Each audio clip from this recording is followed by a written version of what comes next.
Amici sportivi, buon pomeriggio dallo stadio Zaffanella per Viadana Rugby Femici Z Rugby Rovigo Delta, valido per il sesto turno del campionato d'eccellenza. A raccontarvi insieme a me questa 29esima sfida fra i gialloneri lombardi e i bersaglieri, Antonio Romeo. Ciao Antonio, benvenuto. Ciao a tutti, buon pomeriggio, buon rugby. Del match, punizione arrivata grazie alla pressione della mischia viadanese su quella rodigina. E out il primo tentativo a questi calci che molto probabilmente andranno o su Basson o su Billy o su ovviamente Steve Bortolussi. Potrebbe essere sì, una soluzione studiata, visto le difficoltà mostrate da Billy nella partita di Calvisano a ridosso della linea laterale tra Max Ravalle e Luke Mahoney, proprio su questa tematica che evidentemente Max poi ha distribuito ai compagni. Intanto entra il calcio piazzato di Stefan Basson, arriva il 5 da Andrea De Marchi, appunto Savi come vicepresidente, e una serie di legami che comunque una squadra di alto livello, ricordiamo, loro sono arrivati in eccellenza alla fine degli anni 90, 99, 2000 se non ricordo male è stata la prima. Attenzione, ecco qui Giorgio. c'è Giorgio Bronzini che si va in meta, sì, Giorgio va a segnare la meta dell'ex. In questo sesto turno i posticipi ricordiamo anche un interessantissimo Padova-Calvisano. C'è il calcio di Stefan, arriva il boato dalla tribuna, respiro profondo, parte con il suo mancino. Se la prima era larga, questa volta si inserisce perfettamente. Rugbistico, perché i primi anni, insomma, quando si è presentato a Parma non era un fenomeno, era un ruvido, però si è affinato molto in questi anni, è diventato un giocatore molto affidabile. Denis Mestorovic prova per vie verticali mettendo il fisico. Edo Ruffo ci prova anche lui, fermato molto bene Per la seconda volta. Sì. Forse è alto? Forse viene considerato alto, sì. Sì.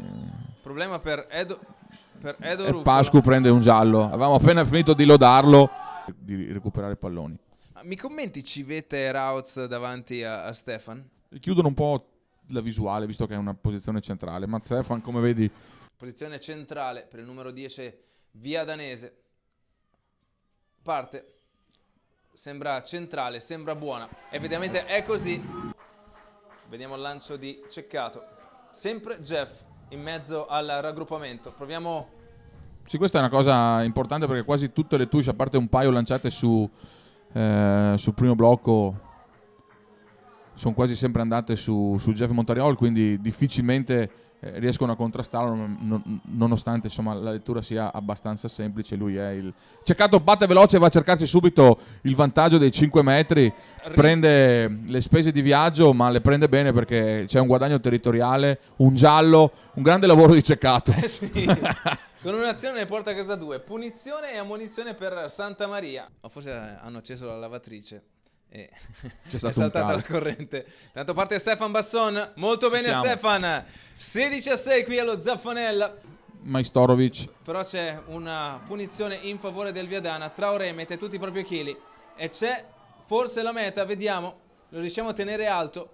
Attenzione alla prossima fase, c'è una mini unit pronta, c'è la meta del Viadana, perché 5 punti potrebbero diventare 3. Parte l'irlandese e l'augurio viene accolto.